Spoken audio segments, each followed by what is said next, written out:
तो ब्रेक के बाद आपका स्वागत है। हम लगातार इस बात पर चर्चा कर रहे हैं कि एम्स ने एक रिपोर्ट जो 2016 के डेंगू को लेकर सौंपी है, जो सामने आई है रिपोर्ट वो डराने वाली है कि इस बार ये जो मामले हैं और ज्यादा बढ़ सकते हैं। खासकर दिल्ली की बात करें, आसपास के इलाकों की बात करें, इसके बाद लोगों के अंदर एक डर दिखाई पड़ रहा है, चाहे वो दिल्ली की बात की जाए, चाहे वो हरियाणा और पंजाब की बात की जाए।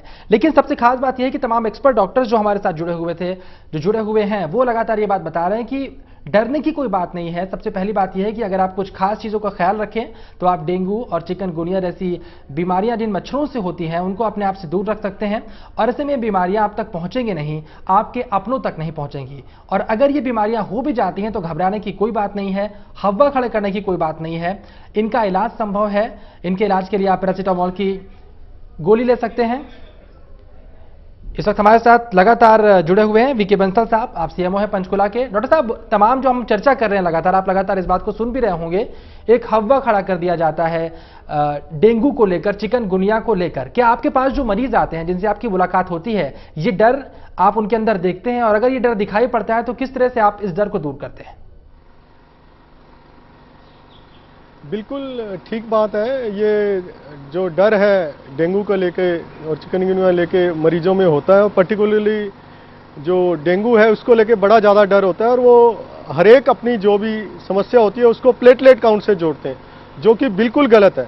हम उनको बार बार समझाते हैं कि यदि आप नॉर्मल खा पी रहे हैं, तरल पदार्थ आप प्रचुर मात्रा में ले रहे हैं, आप पेशाब ठीक कर रहे हैं, हर 2, 3, 4 घंटे बाद आप पेशाब करने जाते हैं, और तरल पदार्थ यदि प्रचुर मात्रा में लेते हैं तो बिल्कुल भी कोई डरने की बात नहीं है। और प्लेटलेट काउंट का इससे तब तक कोई भी संबंध नहीं है जब तक कि यदि ब्लीडिंग टेंडेंसी ना हो जाए, शरीर पे चकत्ते पड़ जाने लग जाएं लाल लाल, या उल्टी में खून आए, या जो है थूक में खून आए, तब डरने की बात होती है। गम्स, जो गम ब्लीडिंग है, हमारी दांतों में खून आए, तब थोड़ा डरने की बात होती है। तब प्लेटलेट चेक करके हमें जरूरत पड़ती है कि आवश्यकता अनुसार यदि प्लेटलेट काउंट काफ़ी कम है तो प्लेटलेट चढ़ाए जा सकते हैं। अदरवाइज यदि पेशेंट नॉर्मल ले रहा है, खा पी रहा है, तो उसको सिवाय पैरासीटामोल की गोली के और कुछ भी दवा लेने की जरूरत नहीं है, और अपने आप स्वतः ही 3, 4, 5 दिन के अंदर पेशेंट जो है 99% से ज़्यादा मरीज अपने आप ठीक हो जाते हैं।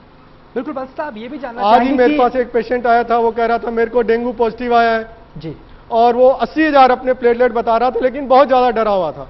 मैंने उसको आराम से बिठाया अपने पास और उसको प्यार से समझाया सारी बात, तो हस्बैंड वाइफ दोनों समझ गए कि हमें डरने की बिल्कुल भी जरूरत नहीं है, और हम घर में जाके आराम से खा पी सकते हैं और बिल्कुल जो है स्वस्थ हो सकते हैं। डॉक्टर साहब बंसल, कई बार ये मामले भी आते हैं कि लोग जो होते हैं हिंसक हो जाते हैं कि प्लेटलेट्स काउंट कम हो गए हैं, डॉक्टर कुछ कर क्यों नहीं रहा है। इन लोगों को आप क्या समझाना चाहेंगे कि किस तरह से ये जो प्लेटलेट्स काउंट का जो भ्रांति दिमाग में बैठी हुई है, ये शायद इतनी डराने वाली नहीं है, और क्या स्थितियां ऐसी हो जाएं कि प्लेटलेट्स काउंट अगर कम हो रहे हैं तो लोग डरें? बिल्कुल, नॉर्मली प्लेटलेट काउंट का मैंने जैसे बताया कि हमें इससे ज़्यादा ठीक है पेशेंट के प्रचुर मात्रा में तरल पदार्थ लेवे, और बराबर यदि 3-4 घंटे में पेशाब कर रहा है और प्रचुर मात्रा में तरल पदार्थ और नॉर्मल खा पी रहा है, तो हमें बिल्कुल डरने की जरूरत नहीं है। यदि कोई मरीज जिसके कि प्लेटलेट काउंट लगातार गिर रहे हैं और वो खा पी नहीं रहा, उसको वॉमिटिंग लगातार हो रही है, उसके पेट में पानी भर गया, असाइटिस जिसको हम बोलते हैं कि कैपिलरी परमेबिलिटी बढ़ गई है, जिससे पानी भर जाता है पेट के अंदर और खून गाढ़ा होना शुरू हो जाता है, पल्स बीपी उसका डाउन होना शुरू हो जाता है कि बीपी उसका डाउन हो रहा है, खा पी नहीं रहा है, प्लेटलेट्स गिर रहे हैं, तब डरने की बात होती है। तब यदि प्लेटलेट की जरूरत पड़ती है, ब्लीडिंग टेंडेंसी होती है, तो प्लेटलेट चढ़ाने की आवश्यकता पड़ती है, अदरवाइज प्लेटलेट चढ़ाने की आवश्यकता नहीं पड़ती है। देखिए, आप लोग जागरूकता भी फैलाते हैं, लोगों तक पहुंचाते हैं इन तमाम बातों को कि लोग जागरूक रहें। तो फिलहाल इस वक्त जो आप लोग हैं, किस तरह से जागरूकता फैला रहे हैं, किस तरह लोगों को संदेश दे रहे हैं कि मच्छरों को किस तरह से पनपने ना दें? बिल्कुल, हमारा अभी यही मोटिव है कि जो लार्वा है, अब लार्वा, बारिश हो रही है लगातार, तो लार्वा ज़्यादा से ज़्यादा, जहाँ भी गड्ढों में पानी इकट्ठा हो रहा है, घरों के बाहर पानी इकट्ठा हो रहा है, पुराने घरों की छतों पे, पुराने पिछवाड़ों में, घरों में जो पीपे, कनस्तर, टायर, ट्यूब पड़े हैं, गमले हैं, गमलों के नीचे जो प्लेट्स रखी होती है उनके अंदर पानी इकट्ठा हो जाता है, या कूलर हैं, कूलरों के अंदर पानी इकट्ठा हो जाता है। हम लगातार लोगों को जागरूक कर रहे हैं कि यहाँ सबसे ये लार्वा का, मच्छर का सोर्स है, जिससे कि डेंगू फैल सकता है। आप इनको हटाएं अपने घर से, और सारा परिवार जो है पूरी बाजू का कमीज, पूरी पतलून, पैंट पूरी पहने और जूते मोजे पहने, तो कोई कारण नहीं है कि डेंगू किसी को हो। डेंगू का बचाव, इसमें 90% से भी ज़्यादा डेंगू से बचाव जो है मरीजों का हो जाता है यदि पूरी बाजू का कमीज पहनता है, पतलून पहनता है और घर के आसपास मच्छर इकट्ठे नहीं होने देते, तो पूरा बचाव डेंगू से किया जा सकता है। बिल्कुल, इस वक्त हमारे साथ पवन जुड़ रहे हैं, चंडीगढ़ से कॉलर एक जुड़े हुए हैं। पवन, क्या परेशानी आपको है? इस वक्त आपके साथ डॉक्टर वीके बंसल हैं, सीएमओ है पंचकुला के। अपनी परेशानी और जो भी आपके दिमाग में डेंगू और चिकनगुनिया से जुड़े सवालों पूछ सकते हैं। पवन सर, मैं ये जानना चाहता हूँ कि सर जो डेंगू के शुरुआती लक्षण है वो क्या होते हैं? बिल्कुल, डेंगू के शुरुआती लक्षण क्या होते हैं? बंसल साहब, डेंगू के शुरुआती लक्षण क्या होते हैं? लोग कई बार समझ नहीं पाते कि उनको आम बुखार हुआ या डेंगू हुआ। वही मैं बिल्कुल, मरीज को तेज बुखार आना, सिर दर्द होना, जी मचलाना, आंखों के पीछे दर्द होना, बदन दर्द होना और कंपकपी लग के बुखार आना, तेज बुखार आना, ये सब डेंगू बुखार के जो है लक्षण होते हैं। बिल्कुल डॉक्टर साहब, डेंगू की दवाई के बारे में अब तक क्या कुछ हो पाया? कहा रहता है डेंगू की कोई दवाई नहीं है, सिर्फ पैरासीटामोल ही खिलाया जाता है।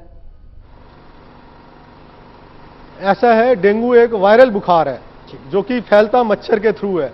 DN1, 2, 3, 4 4 तरह का वायरस होता है जिससे डेंगू फैलता है। वायरल बुखार के अंदर केवल उसका सिम्टोमेटिक ट्रीटमेंट किया जाता है कि उसको पैरासीटामोल की दवाई जो होती है वो दी जाती है कि जो बुखार को कम कर दे, बुखार को जो है बचाव रखे बुखार से, वही फायदेमंद रहता है। इसके अलावा कोई दवाई ऐसी नहीं होती जो कि डेंगू बुखार को ठीक सके। केवल इसमें यही होता है कि प्रचुर मात्रा में तरल पदार्थ मरीज लेता रहे, नॉर्मल घर का खाना खाता रहे और पैरासीटामोल दवा का इस्तेमाल करे। जब भी शरीर में दर्द हो, बुखार हो, तो डेंगू स्वतः ही 99% से ज़्यादा मरीजों में ठीक हो जाता है। मैं यहाँ बताना चाहूँगा कि कई बार घर पे लोगों का बुखार होता है तो एस्प्रिन दवा का नाम का इस्तेमाल बहुत जल्दी करते हैं, डिस्प्रिन की गोली का इस्तेमाल करते हैं। तो वो बिल्कुल भी डिस्प्रिन की गोली इस तरह के बुखार में ना इस्तेमाल करें, क्योंकि डिस्प्रिन की गोली से ब्लीडिंग टेंडेंसी बहुत ज़्यादा बढ़ जाती हैं और मरीज में कॉम्प्लिकेशन के चांसेस ज़्यादा बढ़ जाते हैं। डॉक्टर साहब, ये भी देखा जाता है कि कई बार मसूड़ों से खून आने शुरू हो जाते हैं। डेंगू की बात मैं कर रहा हूं, तो ब्लीडिंग ज्यादा बढ़ जाती है। ये किस वजह से होता है, किन परिस्थितियों में ऐसा होता है? जब प्लेटलेट डिसफंक्शन, प्लेटलेट मात्रा भी कम हो जाती है और प्लेट के लिए फंक्शन भी डिसफंक्शन हो जाते हैं, तो मसूड़ों में खून आना शुरू हो जाता है। तब इन केसेस में हम प्लेटलेट काउंट भी करते हैं, साथ ही साथ PCV के ब्लड कितना गाढ़ा है वो ज़्यादा इंपॉर्टेंट होता है। उससे हमें पता लगता है कि मरीज को केवल IV फ्लूइड से ठीक किया जा सकता है या प्लेटलेट देने की जरूरत है। यदि खून बहुत ज़्यादा गाढ़ा है, 50 से ज़्यादा है और प्लेटलेट काउंट काफ़ी कम है, 20,000 से भी कम है, तो डेफिनेटली हम प्लेटलेट चढ़ाते हैं और मरीज जो है बिल्कुल ठीक हो जाता है। चिकनगुनिया जो है कितनी घातक बीमारी है और क्या चिकनगुनिया से किसी भी परिस्थिति में किसी की मौत हो सकती है? चिकनगुनिया में यूजुअली जो है डेथ बिल्कुल नहीं होती है। चिकनगुनिया का घातक इस वजह से है कि बुखार के बाद में जब बुखार ठीक हो जाता है 4-5 दिन में, तो इसमें जोड़ों का दर्द जो है मरीज को परेशान करता है। काफ़ी मरीजों को ये जोड़ों का दर्द जो है हफ्ते 2 हफ्ते तक रहता है और कुछ मरीज 1-2%, 5% ऐसे मरीज होते हैं जिनमें कि ये जोड़ों का दर्द कभी कभी 6 महीने से लेकर साल 1.5 साल तक भी रह सकता है। तो इसका ये मॉर्बिडिटी ज़्यादा है चिकनगुनिया की, बजाय इसके कि इसमें किसी की डेथ होती है। डॉक्टर साहब, चिकनगुनिया या डेंगू जैसी बीमारी आपको हो गई, इस बीमारी से आप उबर गए, क्या इसके बाद भी कुछ प्रिकॉशंस रखने होते हैं आने वाले कुछ दिनों तक? बिल्कुल, यदि चिकनगुनिया या डेंगू किसी मरीज को हो गया है और वो ठीक हो गया है, तो उसको बिल्कुल एहतियात रखना है कि दोबारा से उसको डेंगू का जो वायरस है जो कि मच्छर में होता है, एडीज में, वो मच्छर दोबारा ना काट ले। क्योंकि डबल बाइट जब डेंगू के बुखार के मरीज को एक बार ठीक होने के बाद हो जाती है, तो उसमें डेंगू हेमरेजिक फीवर होने के चांसेस ज़्यादा हो जाते हैं और डेंगू हेमरेजिक फीवर में फिर कॉम्प्लिकेशन ज़्यादा होते हैं। पेशेंट डेंगू शॉक सिंड्रोम में जा सकता है और पेशेंट की डेथ भी हो सकती है।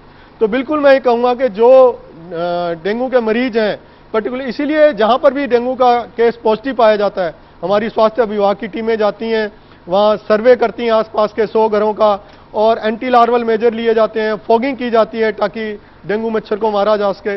तो डबल बाइट से हर हालत में मरीज को बचना चाहिए ताकि मरीज आगे किसी भी कॉम्प्लिकेशन का शिकार न हो सके, क्योंकि इसमें मरीज सेंसिटाइज हो जाता है। एक बार डेंगू बुखार हुआ तो दोबारा वो सेंसिटाइज हो सकता है और मरीज को डेंगू हेमरेजिक फीवर और डेंगू शॉक सिंड्रोम में जा सकता है।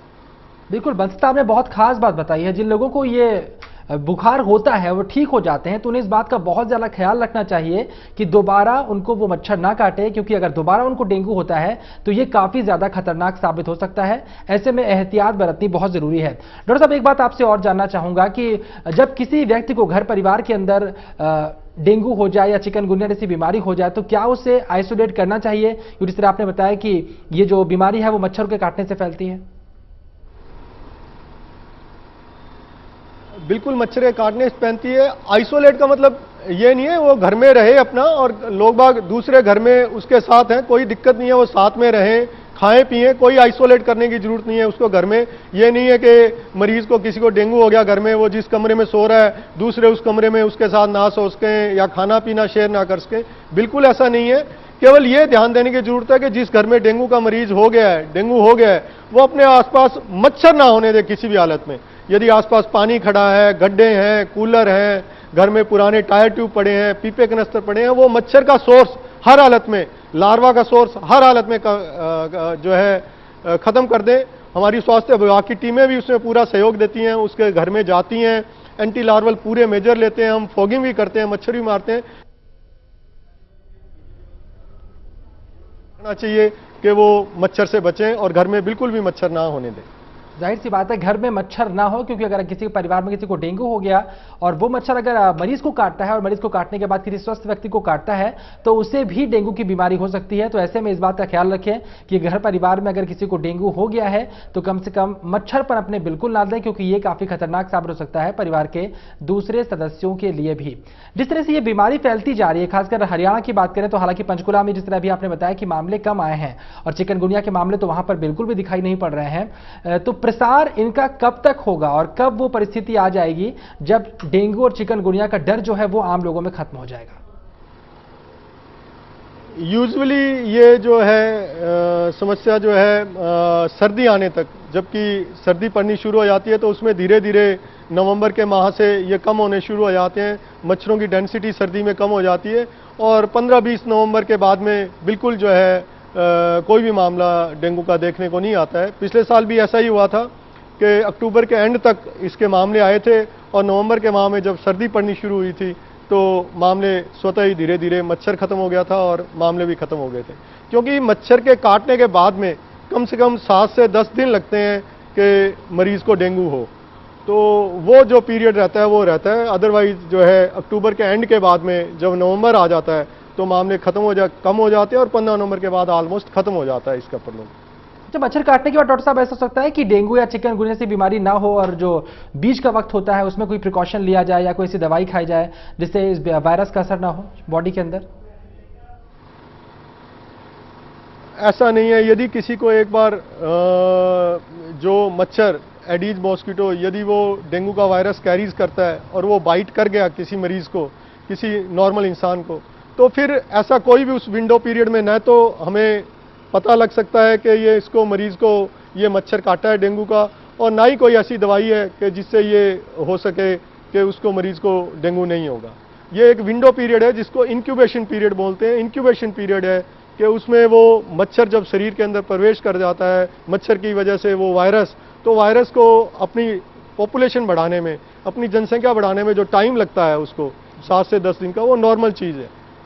इस वक्त हमारे साथ हिमाचल प्रदेश के मंडी से गुरुदेव जुड़ रहे हैं, अपना सवाल आप पूछ सकते हैं।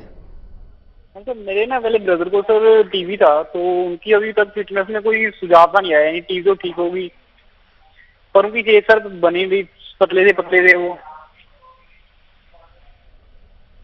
जी अपना सवाल आप दोबारा पूछेंगे?